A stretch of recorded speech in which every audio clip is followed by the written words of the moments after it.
How can employers and leadership teams better partner with people with disabilities to co-design inclusive policies and practices? This one's easy.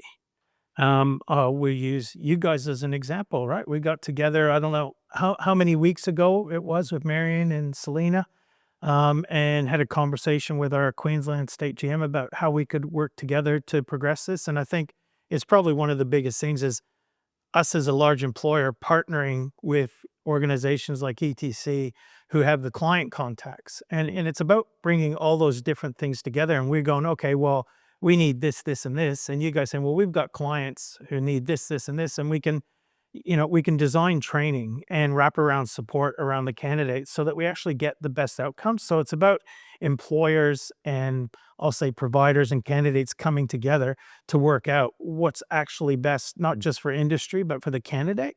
And then not only that, how can we actually support them once we actually get beyond that? So I think the relationships that we have, like with ETC, is probably what I value the most because for me, that's where it starts. That's where the design of it starts. You guys have the access to the candidates, so you can find out what they want, what they need, what they don't like, what they don't need.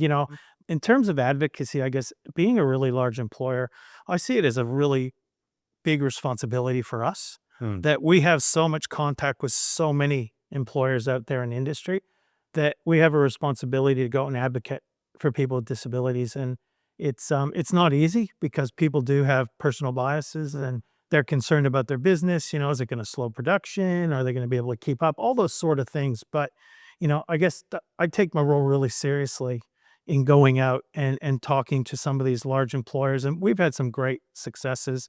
With a company called Hilton's, we ran a program and 7 of 8 candidates completed the program and they're all still there 8 months later working at Hilton's. And now they want us to run a program every 3 months.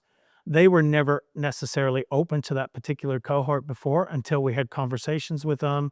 And we said, look, we'll do this training. We set up the training. And what was really great was off the back of that is that Hilton recognized the opportunity and they now Mm. actually have their own internal training that their general manager developed to actually progress the candidates now in the workplace so that they can grow into other roles. And that probably has been one of the coolest moments for me is that we've been able to advocate for people with a disability. But not only that, that the employer actually went, hey, wow, we can actually do something and took it on themselves to build the skills training even further so that they could actually keep the people in their business. So that was probably really cool. And we've done a similar thing with Siva now in Queensland, and they've just hired their first candidate with a disability. In Hmm. fact, a week ago, I think. No, So we're wow. expecting that to get bigger and better. So I think we play a really major part in that, and we need to until we get to that business as usual place where people stop seeing the disability and actually just see the individual. And